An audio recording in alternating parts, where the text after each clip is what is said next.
Hey guys, we're back in service. We got Nick. He's an assistant service manager. We got chief wrench monkey and bottle washer. All right, quick question for you. Service manager, you get the bikes coming in, you get the problems walking in the door, and then Scott over here, he gets to fix the problems. Nick, what is the craziest problem that has come through your door other than I hear somebody's smoke alarm that they didn't change the battery in?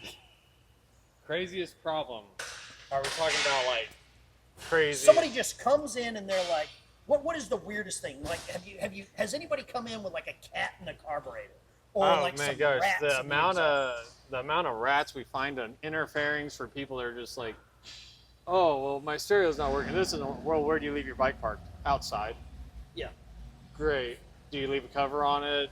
Nothing.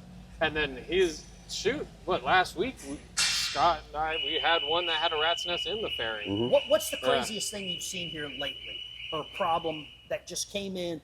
And I know you don't have a whole lot of hair left, but what has made you scratch your head the most recently? All the aftermarket electrical issues. Wow. Really? Yeah. Like, I know wiring and I'm going to do that.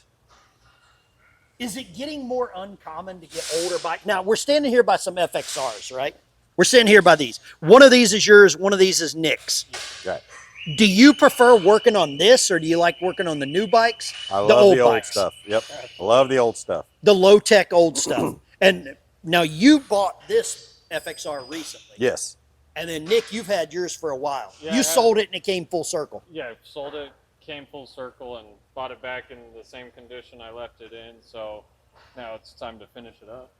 Now, here's a question for you. Coming up, Bikes Blues. We're 69 days away. 69 days away. Bikes, Blues, and Barbecue. Are you seeing more people get their bikes ready for Bikes and Blues? Or are you seeing newer bikes getting upgrades? What are you working on right now with Bikes and Blues coming in? Well, we're getting quite a few bikes coming in for people getting ready for Sturgis. Okay. Which is in a couple of weeks. Yep. So they're about ready to go long haul. Right. Okay. What is a typical service look like? If somebody comes in, they tell Nick up at service, hey, I'm about to go on a road trip. What does he do to get them ready for you or get the bike ready? I always see what service interval they're at, whether it's Okay. 5K, 10K. Depending on how long they're going to go, I have a handful of customers the past week or so, 5, 6, 7,000 mile long road trip, where I just usually recommend them doing a big case service. So we look at the bike, Scott adjusts the clutch, checks all the fasteners, changes all 3 fluids, and goes through the whole bike. I always recommend that like right out the gate. Because I saw a Hoka Hay bike over here. Yeah. And those guys are going to put, 10,000 miles Two on of one of them these right there. things? Yeah. Yep. They're going to go 10,000 miles in however long it takes them, Yeah. Sometimes like 10 to 15 days. 10 to is what 14, some of those 15 guys days, do. yeah. Wow. And you're, Scott, you're about to go to Sturgis to work Sturgis or Yes. what? Yes. I'll be leaving on the 2nd of August, so a little under 2 weeks. And you've been to Sturgis before working as a mechanic Yes. there. Mhm. Have you ever seen anything insane? Because people are traveling from all over the world coming into Sturgis. What kind of stuff do you see there working at Sturgis? Well, a lot of electrical issues. I found more crazy stuff in Daytona. You got Well, all it's the Florida. you got all Florida the man. big wheel baggers. Florida out man owns there. every bike, right? Yeah, big wheel baggers out there. All kinds of crazy, extended fenders, saddlebags. I mean, some crazy builds. Yeah. Some homemade wiring. Yeah, some homemade wiring. Oh, they got the electric fence. Oh yeah. Oh Don't yeah. tie into a wire because it's hot. Yeah. Right. Now, we were just looking back in the back at this hidden gem, this 122. It's got the Olean suspension, front, rear. It's got 640 miles on it. I mean, looking at that bike compared to some of the stuff out here that's getting serviced, I mean, that bike doesn't get any more special treatment than these bikes here, right? This is standard across the board. Scott, how long you been a mechanic here? 4 years. 4 years? How long you been wrenching on Harleys? 4 years. 4 years. And you've seen a lot coming through here. Yeah, I mean, my father was a mechanic, so I learned how to work on things and figure things out and fix things. I mean, I'm a 30-year retired truck driver. Right. I just got fed up with that bullshit. Yeah. Hey, that's all right. All right. We're adults here. Most of the people that watch this channel are adults. you know, I was given an opportunity here at Pig Trail to start off in sales, and then they saw my mechanical ability and allowed me the opportunity to come back here. I haven't been happier. I love my job. I love coming to work every day. Let's talk about this real quick.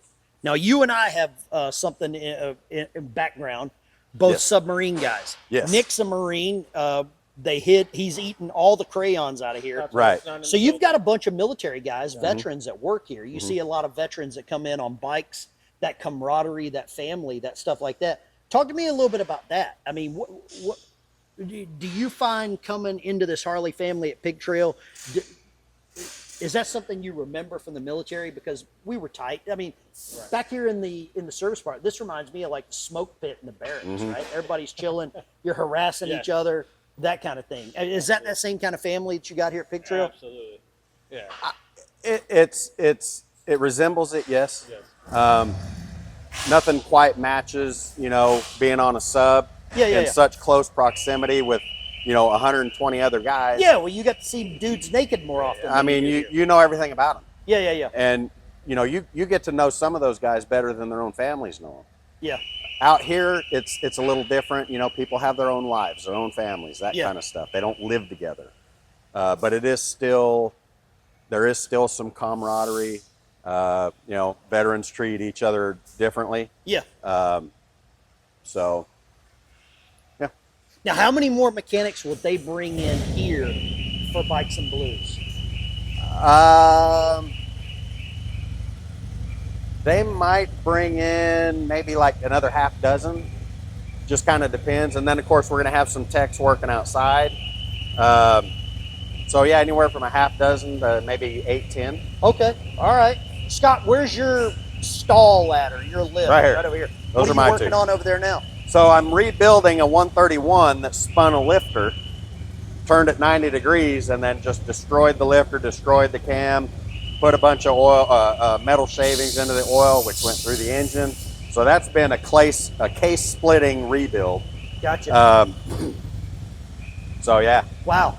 So everything from oil changes to complete teardown rebuilds. Yep. Fantastic. Yep. Well, Scott, thanks for taking some time out and talking to us a little bit about what goes on back here. I think there's so many people that don't know what's happening back here Right.